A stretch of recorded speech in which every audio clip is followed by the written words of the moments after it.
Thank you, Lakia. So at this time, I was getting brutally beaten. I was tied down and I was getting brutally beaten. Because as soon as I walked into that room,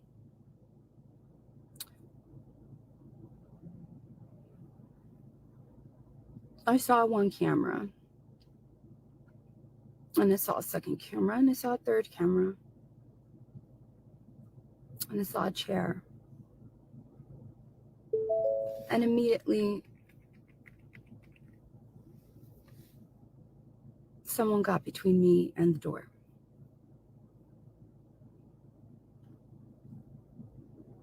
And I was forced to sit down. And the show began. The show. Because only 2 of those cameras were recording from the phone. The other one was a live stream with many, many, many people watching what was about to happen for the next 3 hours. They never called the police. Why would they? They were part of it. I mean, you're not going to be part of it, right? If you are on a live stream watching it, enjoying it. I find out later that somebody was very much enjoying it in their pajamas in bed. They were watching it. And they loved it whenever I got a boot mark on my face. When they finally at the end started to stomp on me with their boots. Right? So for the next 3 hours, right now, 3 years ago, I was beaten and tortured and taken hostage. And just beaten on my face, just my face. Not my ears, not the back of my head, not any other part of my body. It was just my face. Only my face. Only my face.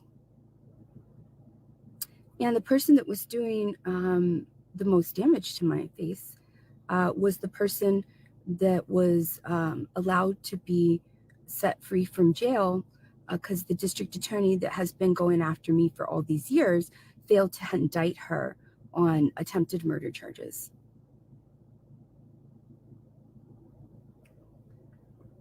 When she was in there for her second victim that year,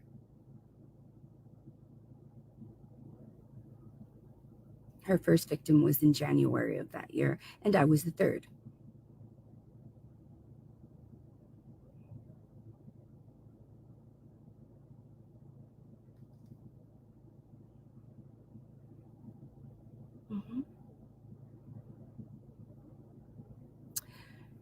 So when they got really, I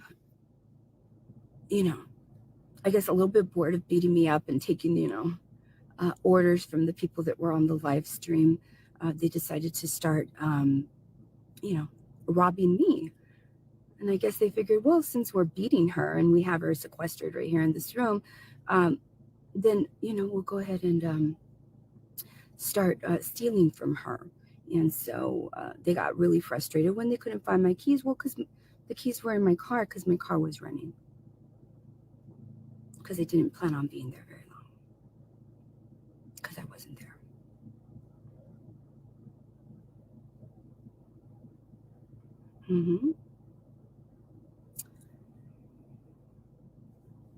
And they did everything. Everything that the person on the phone told them to do. They did everything while the 2 phones were recording.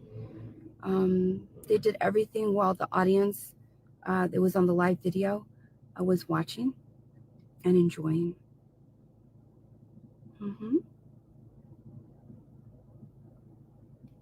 Yeah. So somebody either watching, later I found out that there was another audience that was behind the person giving the orders over the phone from their location. You see, everybody gathered around, very much like the people that were on the live chat watching me get beaten, right? And the person that was giving the orders had their own audience, so they invited everybody over to watch Vanessa Tijerina get beaten. Get what she deserves. Get a lesson. Teach her a lesson. Right? Their whole point was to try to disfigure my face. There was a point in time where they tried to knock my teeth out, but they couldn't, because my face was so swollen. By the time they thought about doing that, they couldn't get to my teeth because my face was so swollen. And so of all of the people that were part of the audience from the person giving the orders at their location, one of them saw that I didn't look too good. I wasn't in too good of a shape.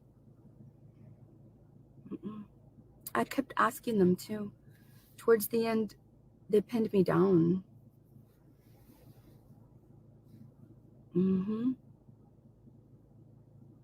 They pinned me down, and they didn't have my airway straightened.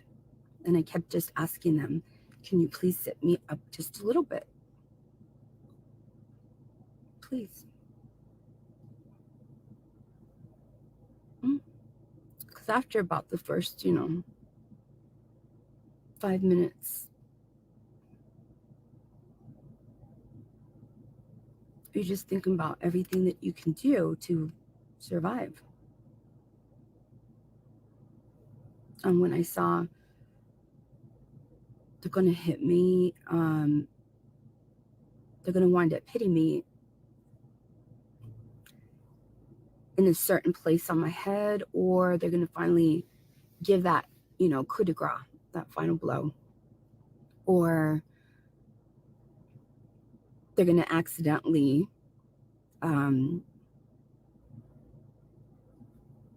do it before they actually want to do it, because my airway is not straightened out.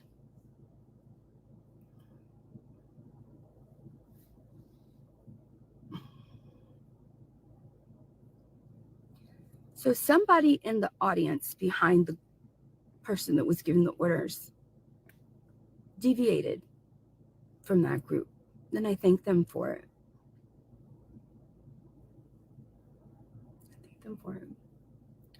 And around the same time that that person did that,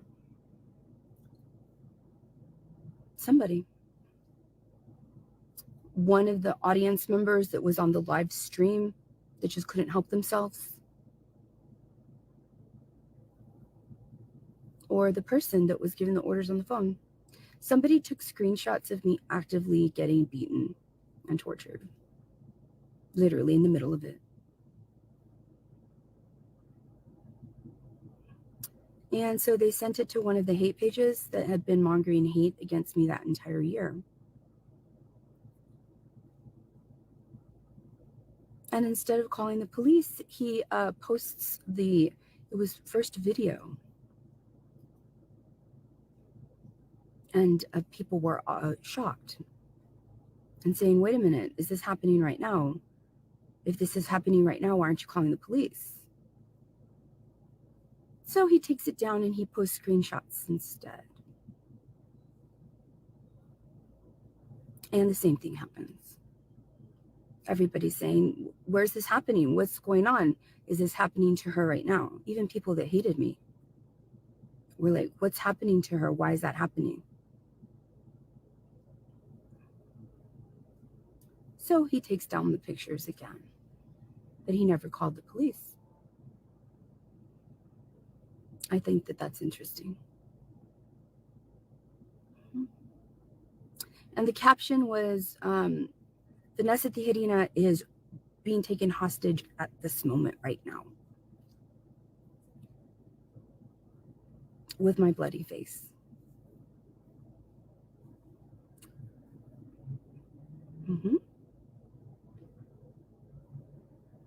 I'm just going to post this felony. being committed right now. And I'm not going to call the police. Only a really bad person in my mind would not call the police, or somebody that was part of it. That's my opinion.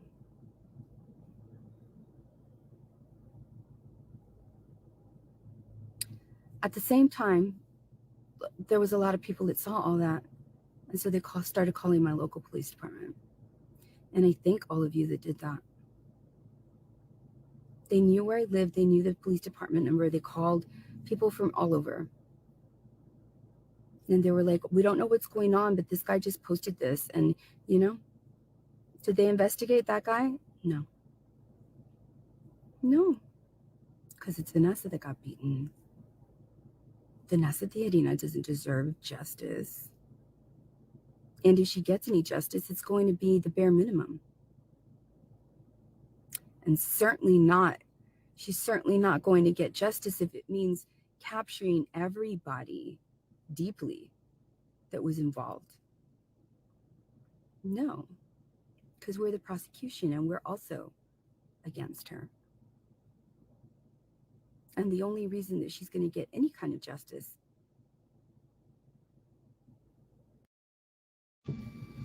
is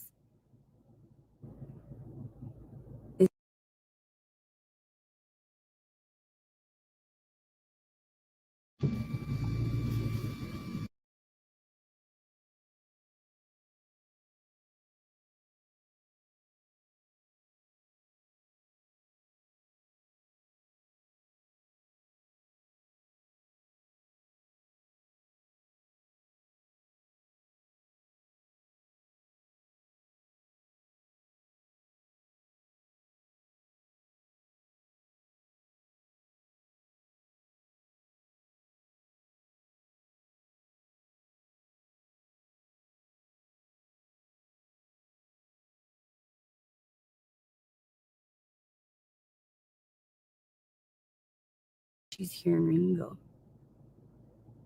And it was at that point that deputies and police officers were dispatched to different locations. That's when my phone started ringing. And that's when they got mad that my phone was ringing so much, because so many people started calling me. And everybody that was in that room was getting aggravated that my phone started ringing, because people wanted to know if I was okay. And people were calling me to say why was certain people standing in front of my home. People that fit the image of people that were already trying to do really bad things to me in other ways in that year.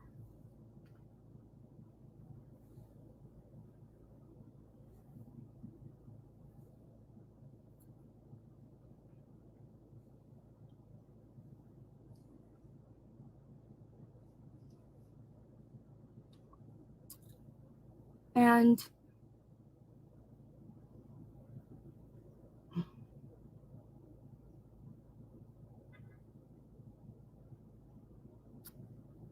towards the last, I would say 30 minutes,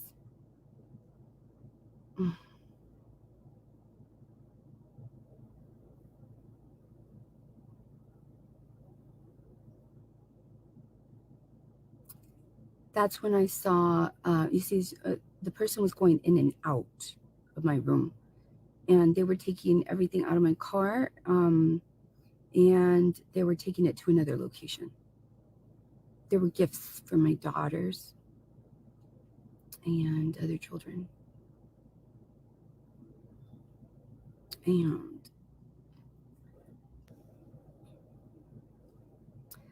I saw her walk in, this time with boots. And I knew why.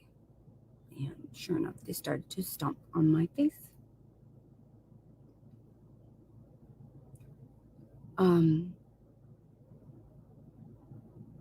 Then on one of the last trips out, they came in with a bat-sized piece of a mesquite branch, about 3 or 4 inches in diameter. And I knew what was going to happen. And all I could do was brace myself. At this point, I had been on the floor for a long time. A really long time.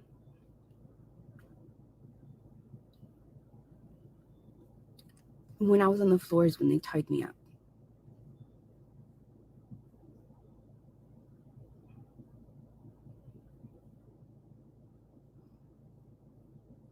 And so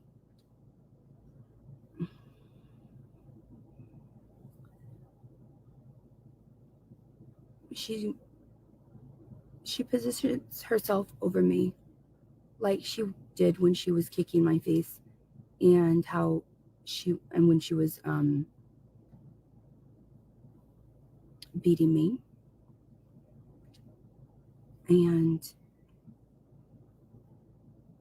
oh no, they hadn't kicked my face yet. This was right before that. Oh. And so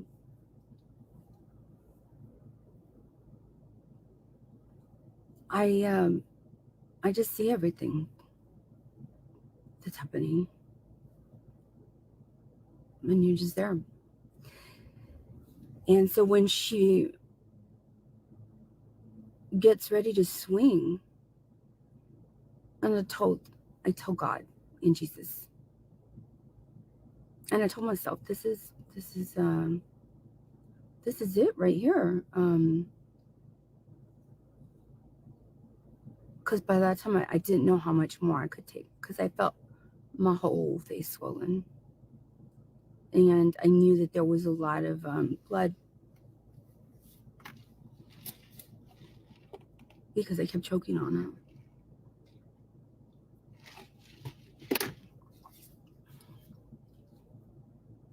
And this is one of those moments where I tell people that they got scared. And so when she swung the piece of mesquite, it was supposed to hit me right here. And so I closed my eyes and I said, I'm either going to die right now, or I'm going to get knocked out, or I'm going to bleed so much that I'm going to choke, because they're not holding my airway open, right? Then I just closed my eyes and got ready for it. And I felt all my hair go this way. And then I heard a bunch of noise. Things fall on the floor.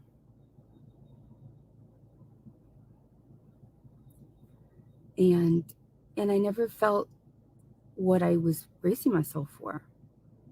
And I remember opening up one eye and then the other one after she said, "What the fuck?"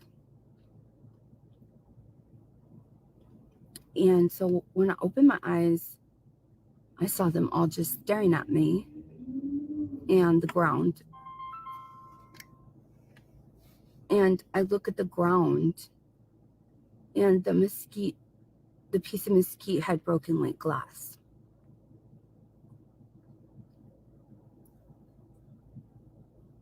It broke like glass.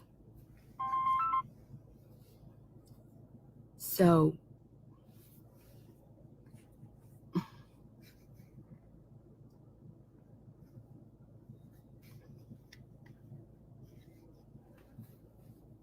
they were wondering, as was I, how could my hair move? How could the inertia of that mesquite tree be enough to move my hair? But as soon, it didn't even touch me. She didn't miss. She didn't miss, is what I'm trying to say. She didn't miss. She didn't swing and miss.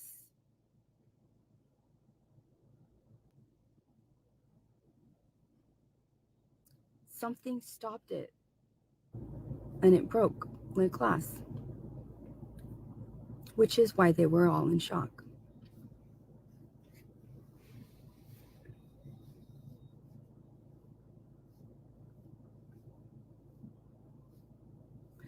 And it was at that point, it was in the last like 10 minutes of it, everything, that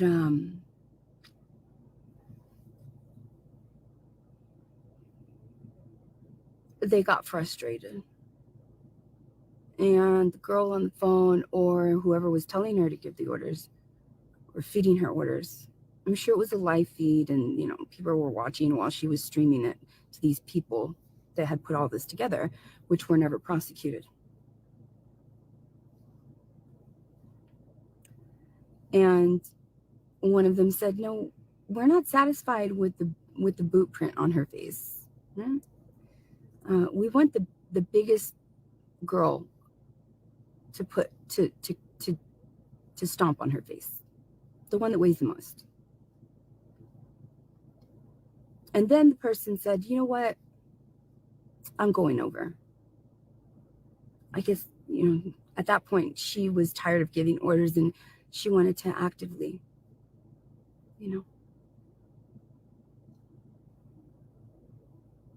put hands on me, right? She wanted some joy out of that too. Why are those people going to get all the joy, right?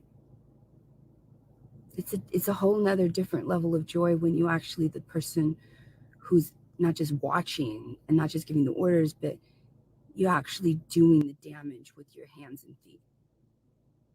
It's a different kind of sick, hateful joy. But she never got a chance to arrive because the police cars scared her off. Because while she was on her way, and while the person who was doing the most damage to my face was actively taking all of my belongings and gifts and taking it to another location, I was left alone with a male and the biggest female there.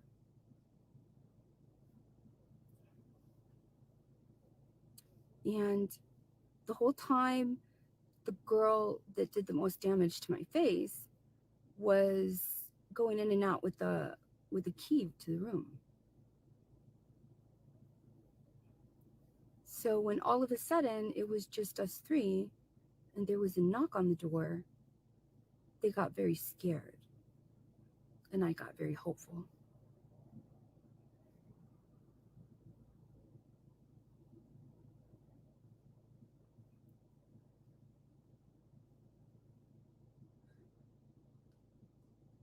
And they threatened to shoot me if I made any noise. And they turned off the light to the bathroom and they shoved me in there and they told me to be quiet. And they didn't close the door all the way. So through the crack of the door, I could see in the mirror directly to the door, to the room, in the reflection of the mirror. And my first clue was when the male, who only was showing his eyes, he wouldn't show his any part of his body, of his face. He was just like this because he had a mask. I saw him in the mirror, and he looked outside, and he just took everything off his face. And I knew that was a indicator that it's over, that they've been caught. And the female, the other indicator was when she said, "Oh, let me put my clothes on." No, all your clothes are on. And that's when I went out of the room and I said, "Help me." That's when I saw the officer standing at the door.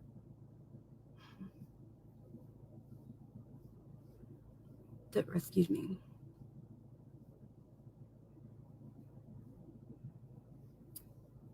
And since they had dispatched several officers and deputies, he showed up on his own. He did not have backup. And so obviously you're gonna arrest the male first, right? And so while he was arresting the male, the female was so angry that she got caught. I was just standing there that she attacked me again. That's the female that the district attorney allowed to leave on medical leave. Mm-hmm. She hasn't been arrested yet, or she had taken a plea bargain and was sentenced, and nobody's actively looking for her. She's from the same city that the district attorney's from. I would guess that it's because she wants her family to vote for her, like every time she's reelected. Because nobody's making a big deal about that. They're making a big deal about everything that they're trying to prosecute me with, but they're not making a big deal that somebody that did all that damage to another human being, and even after they were caught by the police, went after the victim again in front of the police. They're not worried about any of that. They're not talking about any of that, just the same way that she wasn't worried about prosecuting the person who went on to have a third victim that year, which was me, when she should have been indicted. But instead of indicting people like that, they were indicting me.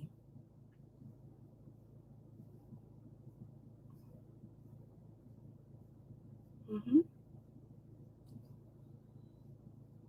So then other officers finally arrive.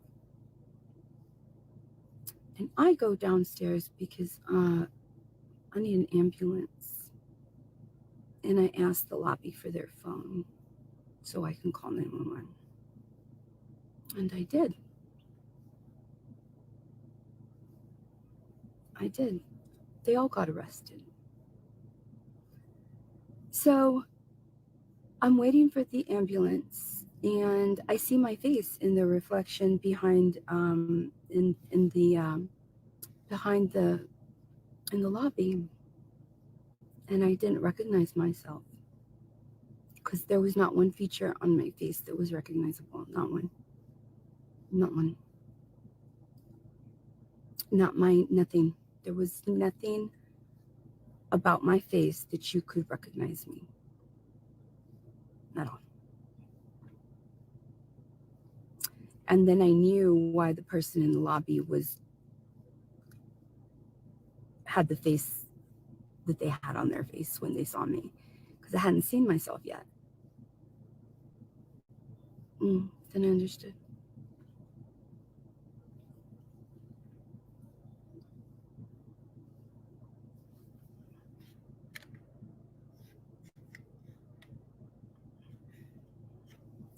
So I'm waiting for the ambulance.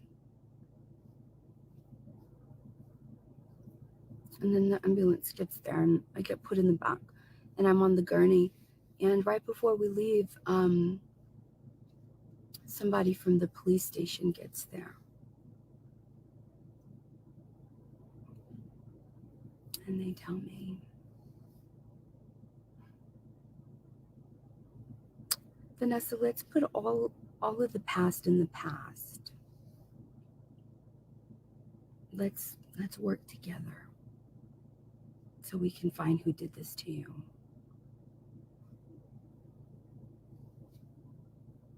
And with my unrecognizable bloody face 3 times its size, I tell him, okay, but please, I need you to realize that the only reason that they did this to me was because they saw what y'all had done to me for the last 7 years. And the ambulance took me. So while I was in the emergency room and they were doing so many tests and everything, they did everything. I had to wait for all that, right? And by that time, I was so used to not getting justice. I was so used to not getting justice that I was trying to just remember everything that I could. So I kept calling the detective and telling him this and this. And he said, oh, and this, and also this, and this, and this, and this. And then there was one point where I called him, and it was the last time that I called him. And he said,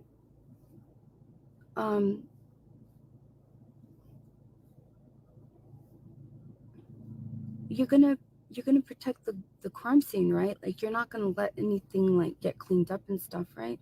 I said, look, if you look in there, there's gonna be a pillowcase, and inside or on the outside of the pillowcase, if it was turned inside out, there's gonna be blood, and that'll show that I like didn't do this to myself. Because that's how badly I was so used to not getting justice, is that I assumed that they're going to try to create every kind of story imaginable to water down what happened to me, or try to blame me.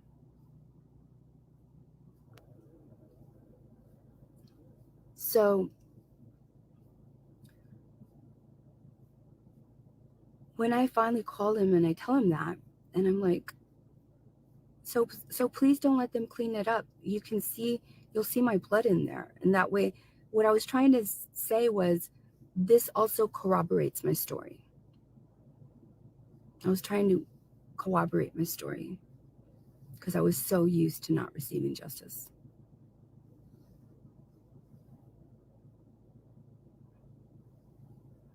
I was so used to not receiving justice that when I had gotten a black eye in November, and I was before that judge, I was stunned that judge would not hear me out, that I didn't even open my mouth to say anything, because I couldn't believe that he saw me right there in front of him with a black eye and didn't care to ask if what I told him was connected to my black eye. And yes, it was. And that matters.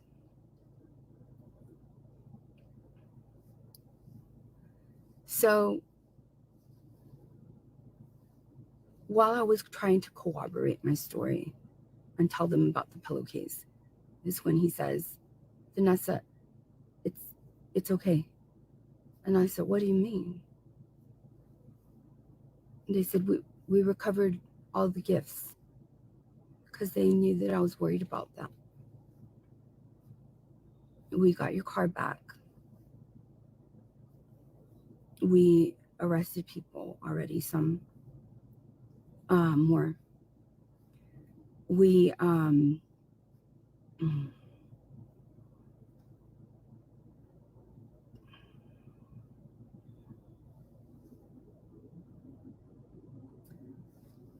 we found the phones. This was taken. We found the two phones that had the recordings.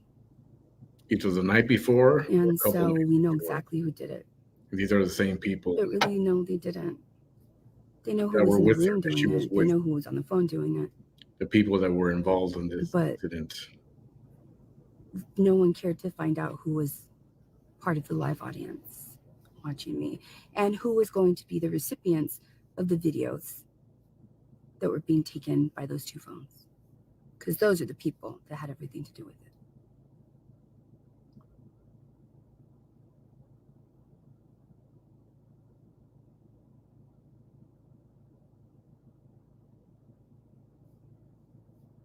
So that was what was happening.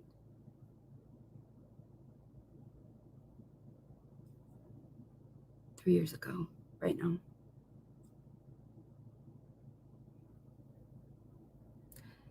And as they were beating me, their hate, you could tell, it was all hate. They would make me look in the camera and say things like, oh, they were saying things, she's so pretty, she's so pretty. Look at her teeth, she has perfect teeth. It was awful. That was awful. It was all about what I look like and my face. That's all it was about.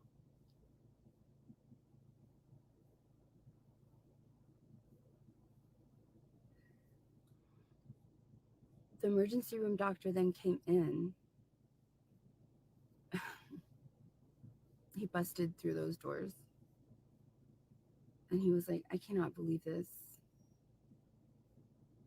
And I thought, oh my goodness, he found a hematoma or something, or I have a concussion, or I don't know, right? And he was like, I cannot believe I've never, in my 30 years of being an ER doctor, I've never seen anyone with your level of injury not have one broken bone,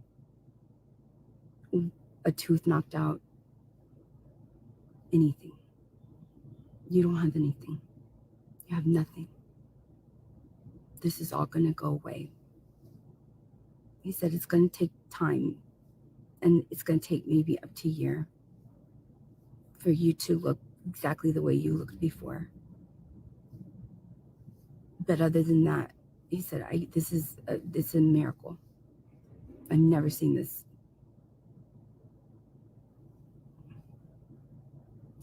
And so the next day, I had to deal with hateful people from my community trying to justify what happened to me, trying to say how much I deserved it, trying to lie and say that I was prostituting my body, trying to say that I was doing drugs there, trying to say that I was beating myself, that I had beat myself. Every lie that could be said about me was said by the same human. Mm-hmm. That I will always believe had something to do with it too.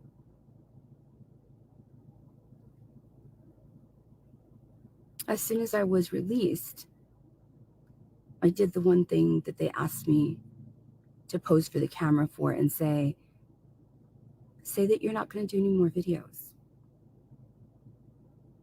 And that's a video that you see on my timeline with my hospital bracelet saying, this is what you did to me. This is me doing exactly what you thought that was going to stop.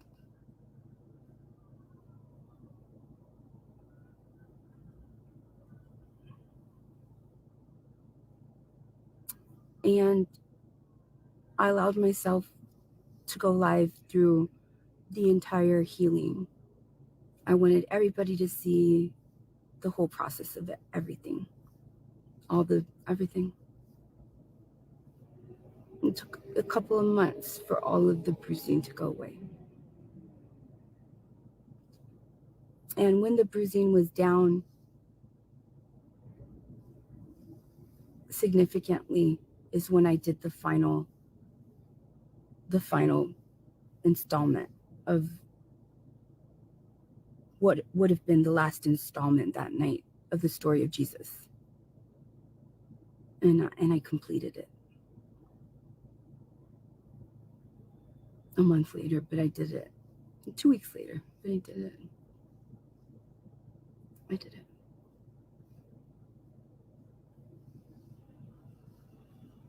Mm-hmm.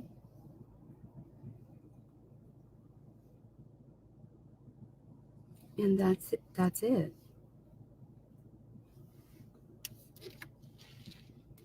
my survival story. One of the things that I survived.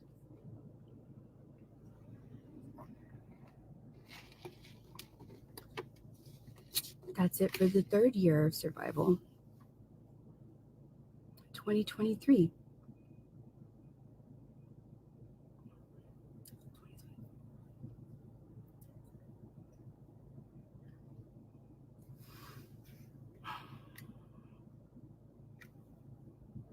Thank you.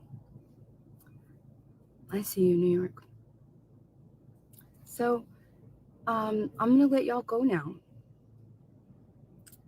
And that's it.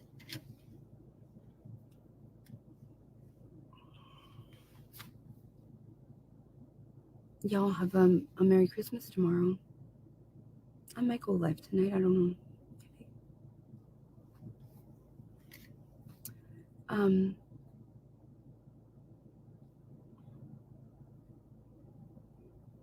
Take care. I did get to give a victim statement to each one of the 3 people that were sentenced. I haven't gotten to give a victim statement to the one that the prosecution gave special treatment to in my eyes and allowed her to be loose right now. It's wanted. That they're not actively looking for.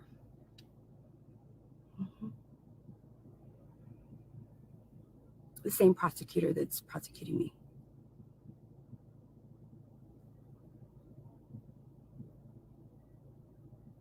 And I still have to deal with people trying to lie about this true story that I just told right now.